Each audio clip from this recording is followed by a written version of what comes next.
Pagkaraan ng 15 araw ng pananatili sa ospital, lumabas na ang TV host actor na si Vong Navarro nitong Huwebes upang dumiretso sa DOJ para panumpaan at lagdaan ang kanyang isinumiting supplemental affidavit.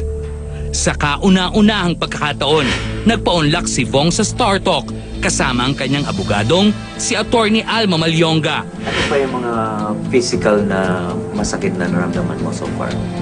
Ayun nga dito rin, after tanggalin yung pain relief, medyo nararamdaman ko na yung mga nasipa ako dito. Yung pangako, medyo pag umikab, masakit. Tapos dito, meron po ako ditong bukol. Yun na lang po yung mga nararamdaman ko. Nakakatulog ka na mabuti, nakakakain ka na? Mga ilang araw po akong binibigyan po ng pampatulog. Kasi kahit ano pong pikit ko kahit pagod po ako, hindi po ako talaga makatulog. One of the first things that I suggested doon kay Direk Chito was really to consult a doctor because PTSD parang merong traumatic na syndrome ito and that has to be addressed. Other than the physical, there's also of course the psychological. And I'm very happy na in-inform ko that he is seeing a doctor.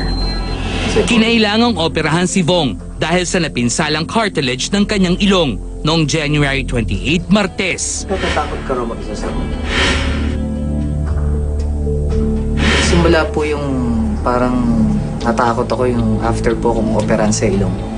Yung paggising ko po sa operating room, walang tao. So feeling ko, bigla silang darating doon. Kaya tinatawag ko po yung doktor ko. So nagpanik po. Sa February 14 ang itinakdang araw para sa preliminary investigation sa parehong kasong isinampa ni Vong at Denise sa isa't isa. February 14 is really the date no, kung kailan magsasubmit sila Cedric ng kanilang at saka sila Denise ng kanilang counter affidavit. Pero baka mag-extension sila, hindi natin alam. Tumulo sa ring. Papatulan ba namin? Nakita niyo na ba yung affidavit complaint? Ang affidavit complaint si Denise lang. May kwento lang siya. Meron na siyang kasamang kaibigan na hindi niya gustong pangalanan. Meron bang medico-legal? Wala. Malaki na ba yung mga anak mo, no? Opo, malaki na. So, naintindihan kaya nila yung naintindihan kaya nila yung nangyari? Ang age na ba nila po? 17 and 15. Yes. They would be aware and they would certainly be affected about what is being said. Aside from yung pag-alala nila doon sa kondisyon ng kanilang tatay. Paano pala sinabi doon sa mga anak mo? O nalaman lang nila sa dyaryo? May mga nag-tweet sa kanila. May mga Sa school. Sa school. Sinasabi ko lang na ako yung tatay niya eh. Hindi ako gagawa ng masama na ayokong gagayahin yung paglaki ninyo o pagtandaan ninyo. Ako dapat ang image model nila para po gano'n. Ang sinasabi ko lang po sa kanila kung ano yung napapanood nila hanggat maaari. Huwag niyong intindihin, baliwalain. Pero mahirap po. Siyempre, mga anak ko po yan eh. Hindi sila papayag na hindi nila mapanood o hindi nila makita kung ano po yung nangyari sa akin. Kasi nakita nila po yung itsura. Oo, kunong una nga. Tinis ko po yun. Na huwag po silang papuntahin sa ospital. Lalayo ko po nila makita na ito po ang dinanas. Kumpiyansa naman ang kampo ni Vong na Nobody is above the law. The system can work. We can do it fast. We can do it right. Yun lang. And I would like to thank Vong. It's not easy for him. It was not an easy decision to make. And he is aware. In-explain namin sa kanya yung consequences and even the fact, the reality that ang proseso medyo hindi ganun kabilis. Paano pag wala ng media coverage? Eventually, may mga may malaking balita, may balita na papatong. Paano ba ng media coverage? Maano kaya yung chances ni Vong nyo? Maapektuhan kaya sa pag-usad ng kaso? If we do this right, kung gawin natin ito ng tama at yung mga dapat makulong ay makulong, it will send a message, we hope. Kasi kung ngayon pa lang nagpapadala na tayo sa takot, mag-give up na lang tayo, umalis na lang tayo, di ba? So, huwag natin pag-isipan muna yun. We will do what needs to be done. We will take care of ourselves. We will pray. And we will hope that the system works. Anyway, nasabi niya doon na, may quote ko lang na hindi rin daw siya, wala raw siyang kinatatakutan, hindi rin daw siya natatakot. Cedric, yung sabi niya, naniwala ba kayo doon? Mahirap kasing bigyan ng halaga yung mga sinasabi ng alam na natin dahil nakikita sa dalawa nating mata na hindi nagsasabi ng totoo. So, saan tayo maniniwala? Napapagod ka na sa lahat ng nangyayari ngayon. Buhay ko po yung nakataya po dito, Manay. Hindi lang buhay mo, buhay ng mga anak mo. Buhay po ng pamilya ko, ng mga anak ko. Kaya lang po lumalakas yung loob ko dahil po sa mga suporta po na binibigay sa akin ng mga kaibigan ko. Yung girlfriend mo, paano ka nag-sorry sa kanya? Kaya nga sinasabi ko paulit-ulit, kung meron po akong pagkakasala, sa girlfriend ko po yun. Oh. Sa kanya po yun. Sa kanya po ako may Hindi kasalanan. mo siya talaga nag-alagas yun. Never siya nag-doubt. Siyempre po, iniisip niya muna kasi ngayon yung nangyari. Pero later on po, sobrang mahal po ako. Sobrang makikita mahal. naman, di ba? Ano yung leksyon na tunan mo ito? Siyempre, ito po, parang lesson po sa akin to. Dapat po maging faithful tayo sa girlfriend natin, o asawa natin.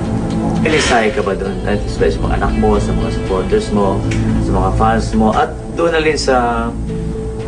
Mga nakagawa ng kasalanan sa'yo. Sa tingin mo Mensahe ko nakagawa po ng kasalanan sa mga anak ko, sana maging malakas pa tayo at magdasal tayo ng sabay-sabay. Sa lahat po ng mga sumusuporta sa akin. Maraming salamat po sa lahat po ng mga dasal at paniniwala niyo po sa akin at hindi niyo po ako inusga. Iba po yung pinakita nilang pagsuporta po sa akin kasi sinasabi po nila na kasama kami sa laban. Mga nanay po ito, mga estudyante po ito mga nagsasalita. Parang ang sarap. Ang sarap po makarinig sa ibang tao na hindi mo kilala. Ang sarap po ng pakiramdam. Yun po yung mga tipo nagbibigay sa akin ng lakas pa ng loob para harapin po itong mga pagsubok po sa atin. Thank you sa tiwala. Thank you, attorney, sa thank you, tiwala. attorney. Samantala, hinahawakan na ni Attorney Raymond Fortun ang kaso ni Cedric bilang bago nitong legal representative. Inanunsyo niya ito mismo sa isang public post sa kanyang Facebook account itong Huwebes. Naniniwala umano si Fortun na hindi pangingikil ang ginawa ni Lee mula kay Navarro, kundi settlement lang upang hindi na umabot sa korte ang usapan.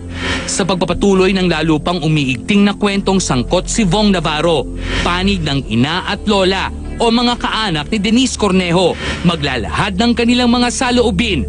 Susunod na, exclusive!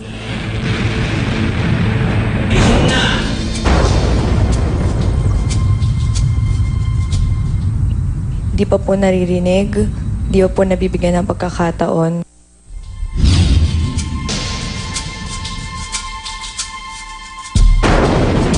Mainit pa rin pinag-uusapan ang kontrobersyal na panayam ng Star Talk kay Denise Cornejo noong nakaraang Sabi linggo. ko lang po, kung mapapansin niyo po, lagi na lang po ang panig ni Vong. Di pa po naririnig, di pa po nabibigyan ng pagkakataon magsalita ang mga taong naapektuhan at biktima.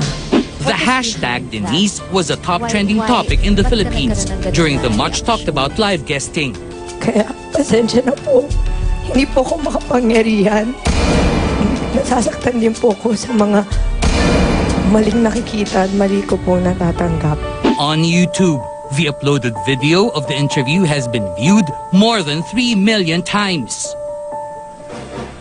Nanganak na rin ito ng iba't ibang memes at parody na pinagpipiestahan pa rin hanggang ngayon sa cyberspace. This controversy involving Denise, Vong and Cedric is far from over. At habang may kasong mapag-uusapan, hindi matatapos ang palitan ng saloobin at pananaw. Lahat may sinasabi, lahat nakikisali, lahat nakikitrip.